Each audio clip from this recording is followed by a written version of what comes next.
Bismillahirrahmanirrahim. Assalamualaikum warahmatullahi wabarakatuh.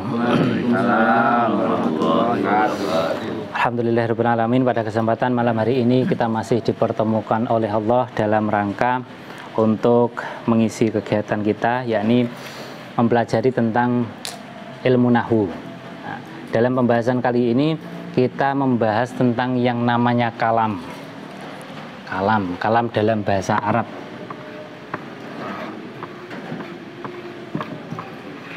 Kalam. Nah, kalam itu apa? Kalam itu adalah huwal lafdzu al-murakkabu al-mufidu bil wad'i. Ini kita pelajari satu persatu. Yang dikatakan kalam itu adalah yang pertama terdiri dari yang namanya lafadz. Nah, kemudian yang kedua adalah al-murakkab. Kemudian yang ketiga adalah al-mufid. Kemudian yang terakhir adalah bil wad'i. Nah, kemudian kita bahas tentang satu persatu. Yang dikatakan lafadz ataupun definisi dari lafadz itu adalah as-saut al-mustamilu ala ba'dil hurufil hijaiyah, yakni suara yang di situ mencakup atas huruf-huruf hijaiyah. Contoh seperti halnya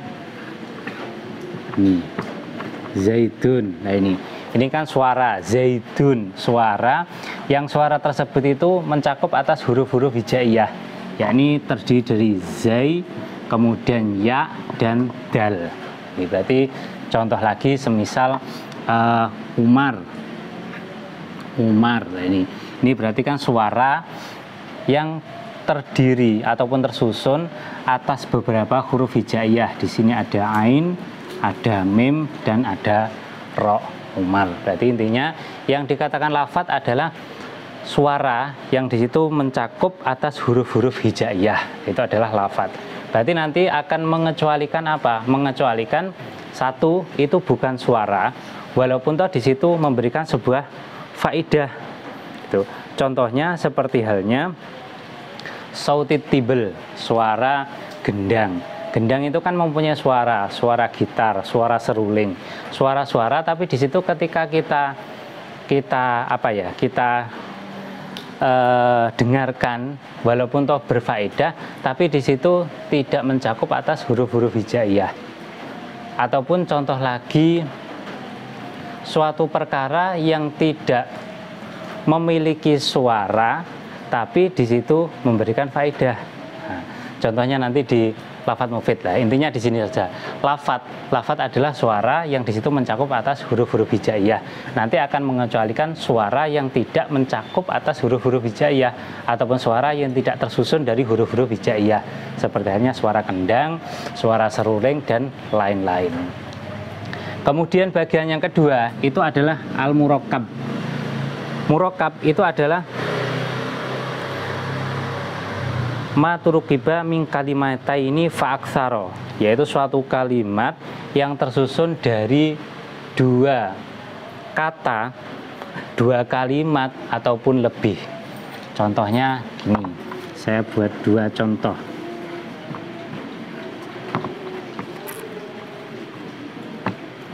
Koma zaidun ataupun zaidun qaimun.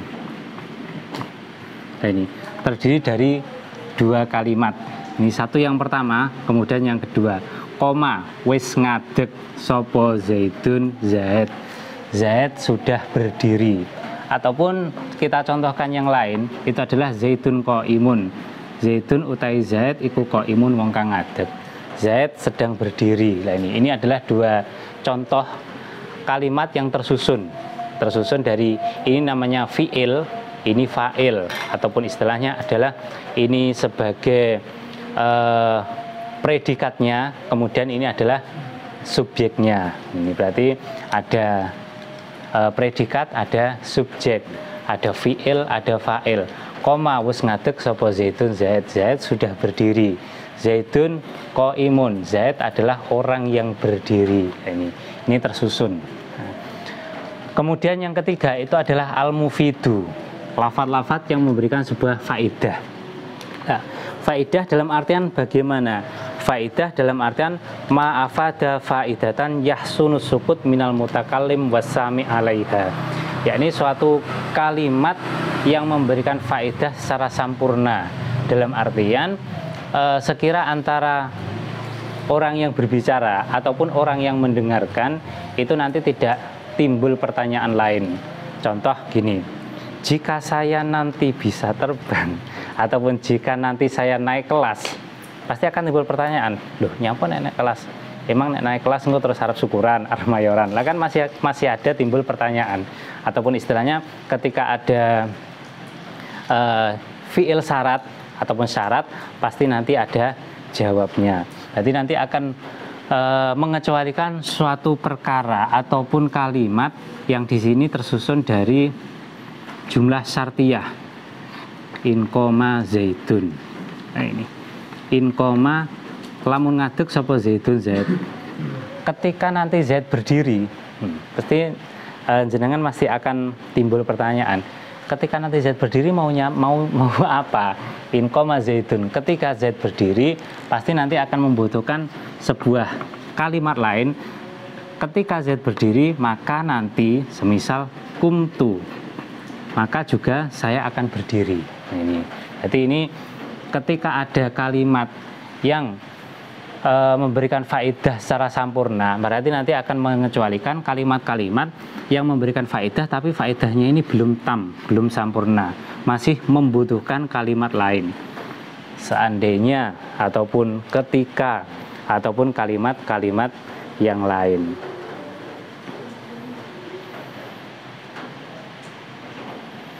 Kemudian yang terakhir itu adalah bil wad'i ataupun wadho. Wadho ini ada dua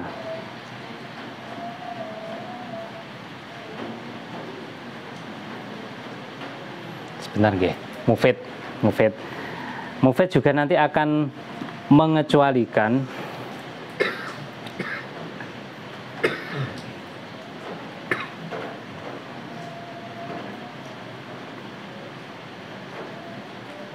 Ulamu zaidin. Jumlah-jumlah mufid juga akan mengecualikan jumlah-jumlah semisal di sini mudhof dan mudhof ilaih. Contohnya semisal gini. Ulamu zaidin. Ini kalimat yang sudah tersusun. Ini terdiri dari tarkib idhofi kalau bahasanya adalah. Ini semisal pembantunya Zaid. Nah, ini kan pembantunya Zaid itu nyapo, dia itu berdiri atau makan atau apa. Ini kan masih ada pelaku, tapi apa yang ia kerjakan kan belum jelas. Ini berarti kalimat yang walaupun toh sudah tersusun, tapi dia itu tidak mempunyai kejelasan sama sekali. Ini contoh dari terlepas ataupun pengecualian dari al-mufid. Perkara yang sudah tersusun ataupun kalimat yang sudah tersusun tapi tidak bisa memberikan kejelasan secara sampurna. Kemudian yang terakhir itu adalah al-wadho. Wadho sendiri ini ada dua pengertian. Pengertian yang pertama ini adalah secara peletakan. Ini kalimat nahwu ya, kalimat nahwu itu diletakkan di kalimat Arab ataupun istilahnya untuk bahasa Arab. Sehingga wadho ini adalah diletakkan memang untuk bahasa Arab, sehingga nanti perkataan-perkataan yang bukan bahasa Arab maka nanti tidak bisa tergolong dari kalam. Berarti harus bahasa Arab. Ini adalah tafsiran yang pertama. Kemudian tafsiran yang kedua, wadho itu adalah perkara yang disengaja ataupun kalimat yang disengaja. Sehingga ketika tidak disengaja, semisal orang yang lindur ataupun orang yang tidur, kemudian dia berbicara, walaupun berbicara dengan bahasa Arab yang fasih, maka nanti tidak termasuk kalam. Karena apa? Karena tidak disengaja. Berarti tafsiran wadho ini ada dua. Yang pertama itu dengan bahasa Arab, kemudian tafsiran yang kedua, wadho itu adalah disengaja. Berarti ketika tidak disengaja, maka nanti tidak bisa dikatakan sebagai kalam. Nah, berarti yang dikatakan kalam itu adalah lafadz. Ini berarti kalam itu adalah lafadz yang tersusun, yang memberikan faedah, yang cara pelafatannya itu dengan disengaja. Ini tafsiran yang pertama. Ataupun cara pelafatannya itu dengan bahasa Arab. Tergantung nanti kita milih yang mana tafsiran dari wadhu ini. Yang pertama itu adalah bahasa Arab, Arabiyun. Kemudian yang kedua ini adalah tafsiran yang disengaja ataupun al-maksud bil qasdi. Ya. Jadi saya ulangi, yang dikatakan kalam itu adalah lafadz yang tersusun, yang memberikan faedah, kemudian dengan disengaja. Berarti nanti ketika terlepas dari syarat-syarat ini, syarat 4 ini, maka tidak bisa dikatakan sebagai kalam. Nah, kemudian saya ulangi secara ringkas, lafadz itu adalah suara yang mencakup atas huruf hijaiyah. Berarti nanti ketika ada suara yang tidak mencakup atas huruf hijaiyah, maka nanti tidak bisa dikatakan sebagai kalam. Ataupun perkara-perkara yang memberikan faedah tapi tidak ada suaranya, itu juga tidak bisa dikatakan kalam. Contohnya seperti isyarah, ataupun kita gambarkan sebagai lampu itu, lampu lalu lintas. Lampu lalu lintas itu kan bisa memberikan faedah tapi tidak ada suaranya. Merah, oh berarti kita harus berhenti. Hijau berarti kita harus maju. Kuning berarti kita harus persiapan. Nah ini kan memberikan faedah tapi tidak ada suaranya, maka di situ juga tidak termasuk kalam. Nah ini berarti syarat kalam yang pertama itu adalah harus berupa lafadz. Lafadz adalah suara yang mencakup atas huruf-huruf hijaiyah. Jadi ketika suara saja, walaupun toh di situ suara tapi tidak mencakup huruf hijaiyah, maka tidak termasuk lafadz, otomatis tidak mencakup kalam. Ataupun tidak ada suaranya, walaupun toh di situ berfaedah, contohnya seperti lampu lalu lintas, maka bukan termasuk lafadz, otomatis bukan termasuk kalam. Kemudian bagian yang kedua murokkab, itu adalah tersusun, baik nanti susunannya itu adalah jumlah ismiyah seperti zaitun qaimun, ataupun jumlah fi'liyah semisal koma zaitun. Nanti masalah jumlah fi'liyah ataupun jumlah ismiyah kita bahas di bab-bab selanjutnya. Nah, kemudian yang namanya mufid adalah perkara yang memberikan faedah yang secara sampurna, dalam artian ketika kita selesai berbicara tidak menimbulkan pertanyaan bagi pendengarnya. Semisal in koma zaitun, kok nanti semisal Zaid itu berdiri terus saya berhenti, maka nanti akan timbul pertanyaannya, apa nih Zaid berdiri? Nah, berarti kan ini memberikan faedah tapi faedahnya belum sampurna. Nah, ketika nanti Zaid naik kelas, maka nanti saya akan syukuran. Nah itu kan beda lagi, berarti ada jumlah syarat, ada jumlah jawabnya, maka di sini belum memberikan faedah yang sampurna. Kemudian yang terakhir adalah bil wada'i, dengan cara tafsiran yang pertama disengaja, kemudian tafsiran yang kedua peletakan ilmu nahwu itu dengan bahasa Arab. Berarti ketika kalimat-kalimat atau semisal kita berbicara seperti ini dengan menggunakan bahasa Indonesia, maka itu bukan termasuk kalam, walaupun toh lafadz, walaupun ada suaranya, kemudian disusun, kemudian memberikan faedah, tapi tidak menggunakan bahasa Arab, maka nanti juga tidak termasuk sebagai kalam. Itu adalah tafsiran yang pertama. Tapi tafsiran selanjutnya ada juga yang menafsirkan bahwasanya yang namanya wadhu itu adalah disengaja. Berarti perkataan-perkataan yang tidak disengaja, orang tidur ataupun ngelindur ataupun yang lainnya, maka di situ tidak termasuk kalam. Berarti ketika mengikuti tafsiran yang ini, maka kita menggunakan bahasa Indonesia pun selama di situ lafadz, murokkab dan berfaedah, maka termasuk kalam. Oke. Mungkin itu. Ada yang ditanyakan? Monggo, sebelum ditutup. Pun full soal ini. Disesuaikan dengan sesuai dengan otak kita. Sesuai dengan wadahnya ini, wadah ini. Oke. Berarti kalam. Nah, nanti yang menjadi perbedaan juga gini. Kalam dan kalimat itu akan berbeda. Kalam dan kalimat akan berbeda. Kalau kita mengatakan kalam, itu dalam bahasa Indonesianya itu dikatakan sebagai kalimat. Nah, dalam bahasa Indonesia adalah kalimat, kalam ini. Tapi ketika kita mengucapkan kalimat, dalam bahasa Arab, maka nanti itu nanti artinya adalah kata. Setiap kata. Berarti nanti yang namanya kalimat itu kan nanti akan tersusun dari beberapa kata. Nah, tapi ketika kita mengucapkan kalimat dalam bahasa Indonesia ini, mengucapkan kalimat dalam bahasa Indonesia ini ya kalam ini.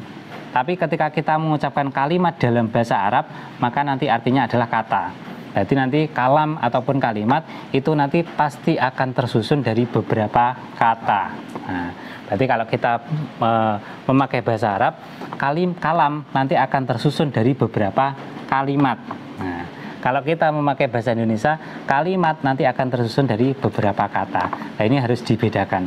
Kalimat dalam bahasa Arab itu artinya adalah kata-kata, kemudian kalam dalam bahasa Arab nanti diterjemahkan ke bahasa Indonesia adalah kalimat. Nah, ini buat angen-angen supaya nanti minggu depan tidak bingung loh. Kalimat kok kata atau kalimat. Berarti kalam itu dalam bahasa Indonesia adalah kalimat. Nah, kalimat sendiri dalam bahasa Arabnya nanti ketika ditransit di bahasa Indonesia adalah kata.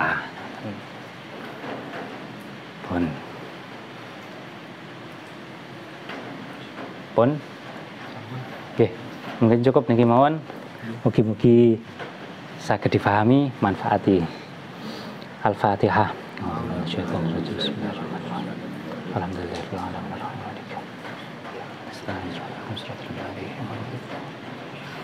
Assalamualaikum warahmatullahi wabarakatuh.